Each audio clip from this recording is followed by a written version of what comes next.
सर्वेभ्यो नमो नमः। छात्रों, आज हम पढ़ेंगे सेमुसी भाग 2 कक्षा 10वीं अति महत्वपूर्ण प्रश्न। आज हम 27 अति महत्वपूर्ण प्रश्न पढ़ने वाले हैं, जो कि आपके प्रश्न क्रमांक 2 में पूछे जाएंगे, 3 अंक के लिए पूछे जाएंगे। तो छात्रों, यहाँ पर हम आज पढ़ने वाले हैं एक पदेन उत्तरम लिखत, यानी कि एक पद में उत्तर लिखने वाले समस्त प्रश्नों को आज हम पढ़ेंगे, क्योंकि ये प्रश्न 3 नंबर के आते हैं। और ये जो प्रश्न हैं लोक शिक्षण संचालनालय मध्य प्रदेश द्वारा जारी किए गए हैं, इसलिए आप इनको बहुत ही ध्यान से पढ़ें और अच्छे से याद करें, क्योंकि इसी में से सारे प्रश्न पूछे जाएंगे। तो शुरू करते हैं। पहला प्रश्न है, अत्र जीवितम कीदृशम जातम, अर्थात यहाँ पर जीना कीदृशम जातम मीन्स किस प्रकार का या कैसा हो गया है। तो उत्तर होगा दुर्वहम, यानी कि यहाँ पर जीना बहुत कठिन हो गया है।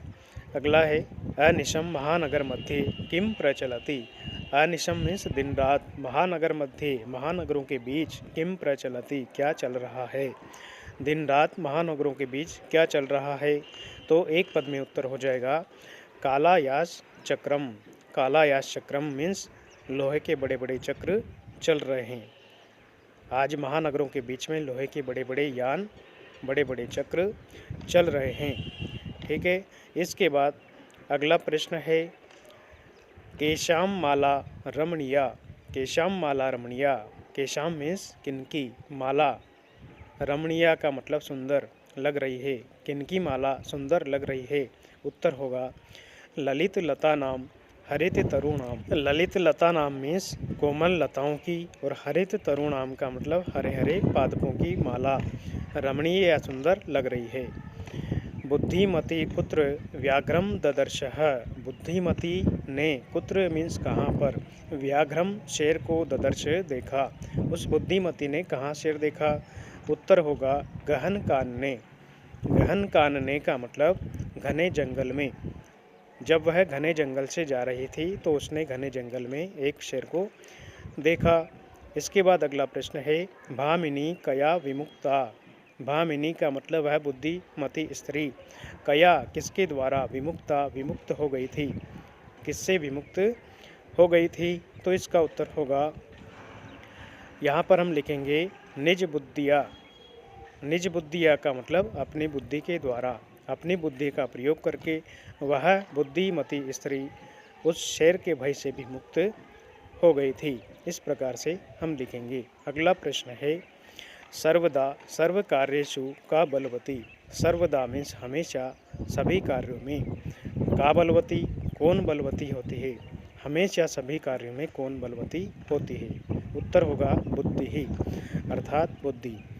बुद्धि सभी कार्यों में और हमेशा बलवती होती है। व्याघ्रः कस्मात् विभेति। व्याघ्रः मीन्स शेर, कस्मात् किससे, विभेति डरता है। शेर या सिंह किससे डरता है। तो इसका उत्तर यहाँ हम लिख देंगे एक पद में मानुषात्। मानुषात् का मतलब मनुष्यों से, अर्थात शेर भी मनुष्यों से डरता है। इसके बाद अगला प्रश्न हम लिखेंगे प्रश्न नंबर 8, परमम आरोग्यम कस्मात् उपजायते। परमम आरोग्यम मीन्स परम आरोग्य, परम निरोगिता, कस्मात् किससे, उपजायते उत्पन्न होती है या प्राप्त होती है। तो हम उत्तर लिखेंगे व्यायामात्। व्यायामात् का मतलब व्यायाम करने से। व्यायाम करने से हमें निरोगिता प्राप्त होती है या हम परम आरोग्य को प्राप्त करते हैं। नेक्स्ट प्रश्न है इसके बाद, सदा कह पत्यः। सदा का मतलब हमेशा, कह का मतलब कौन, पत्यः मीन्स लाभकारी होता है, हमेशा कौन लाभकारी होता है। उत्तर होगा व्यायामः। व्यायामः का मतलब व्यायाम। व्यायाम हम सब के लिए और हमेशा लाभकारी होता है। अगला है, वृषभः कुत्र पपात। वृषभः का मतलब वह बैल, कुत्र कहाँ पर, पपात गिर गया था, बैल कहाँ पर गिर गया। तो उत्तर होगा क्षेत्रे, मतलब खेत में, वह बैल खेत में गिर गया था। अगला है, दुर्बले सुते कस्या अधिका कृपा भवति। दुर्बले सुते का मतलब कमजोर पुत्र के ऊपर कस्या किसकी अधिका कृपा भवती, ज़्यादा कृपा होती है, ज़्यादा स्नेह होता है। कमज़ोर पुत्र के ऊपर किसका ज़्यादा स्नेह होता है, तो उत्तर लिखेंगे मातुः अर्थात माता का। माता का प्रेम कमज़ोर पुत्र के ऊपर सबसे ज़्यादा अधिक होता है। अगला है कयो एकः शरीरेण दुर्बलः आसीत्, कौन एक शरीर से दुर्बलः मीन्स कमज़ोर, आसीत था, उत्तर है वृषभः। वृषभ का मतलब बैल, एक बैल शरीर से बहुत कमज़ोर था।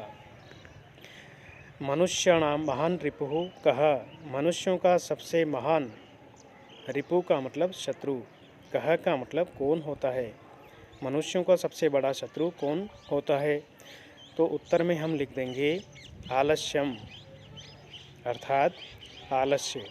आलस्य ही मनुष्य के शरीर का सबसे बड़ा शत्रु होता है।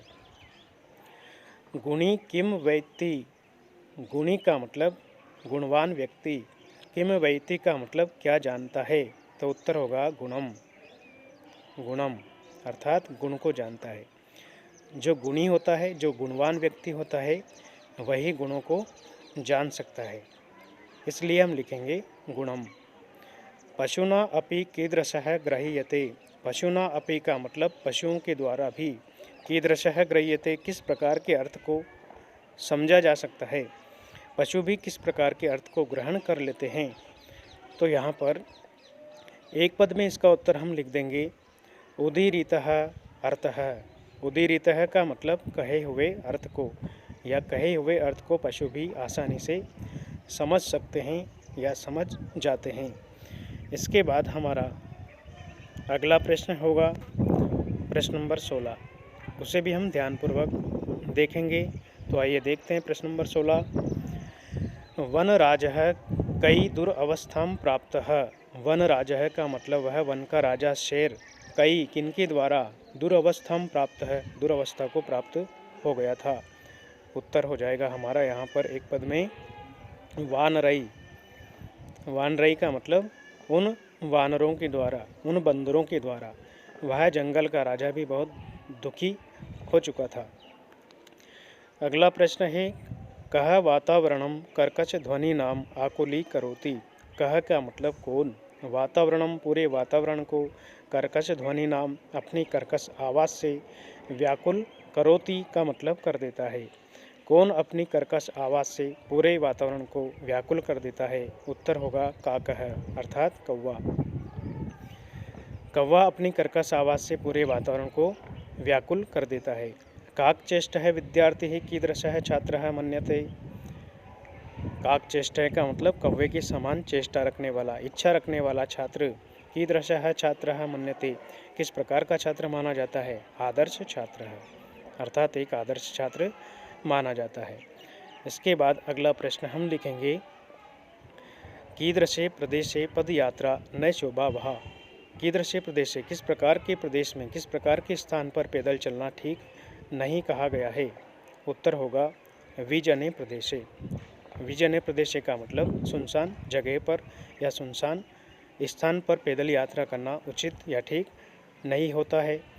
अतिथि केन प्रबुद्धः, अतिथि का मतलब वह मेहमान, केन प्रबुद्धः कैसे जाग गया था, किसके कारण, किसके द्वारा जाग गया था, चोरस्य पाद ध्वनि नाम, चोर के पैरों की आवाज़ सुनकर के जाग गया था। इसके बाद अगला प्रश्न है कृशकायः कः आसीत्, कृशकायः का मतलब होता है कमज़ोर शरीर वाला, कः कौन, आसीत था, कमज़ोर शरीर वाला कौन था, तो उत्तर यहाँ पर हम लिखेंगे अभियुक्तः। अभियुक्तः का मतलब वह अभियुक्त बहुत ही कमज़ोर शरीर वाला था जो उसके घर रुका हुआ था, मेहमान के रूप में रुका हुआ था। अगला प्रश्न है पिता पुत्राय बाल्ये किम यच्छति, पिता पुत्र के लिए बाल्य में से बचपन में, किम यच्छति क्या देता है, एक पिता अपने पुत्र को बचपन में क्या देता है, विद्या धनम अर्थात विद्या रूपी धन, एक पिता अपने पुत्र को विद्या रूपी धन देता है। प्राणेभ्यो अपि कः रक्षणीयः, प्राणों को देकर के भी किसकी रक्षा करना चाहिए, प्राण देकर किसकी रक्षा करना चाहिए, सदाचारः, उत्तर क्या होगा सदाचार है, अर्थात सदाचार की रक्षा करना चाहिए। वाची का भवेद, वाची का मतलब वाणी में। का भवेत क्या होना चाहिए, वाणी में क्या होना चाहिए? अवक्रता। अवक्रता का मतलब सीधापन या सरलपन, मिठास, वाणी में सीधापन या मिठास होना चाहिए। कीदृशः प्राणिनः भूकंपेन निहन्यते। किस प्रकार के प्राणी भूकंप के द्वारा निहन्यते का मतलब मारे जाते हैं? तो इसका उत्तर होगा विवशः। विवशा का मतलब विवश प्राणी। विवश प्राणी भूकंप के द्वारा मारे जाते हैं। कस्य उपशमनस्य स्थिरोपायः नास्ति। कस्य उपशमनस्य का मतलब किसे शांत करने का कोई भी स्थिरोपाय का मतलब स्थिर उपाय नहीं है भूकंपस्य अर्थात भूकंप को। कस्य दारुण विभीषिका गुर्जर क्षेत्रम ध्वंसावशेषु परिवर्तितवती।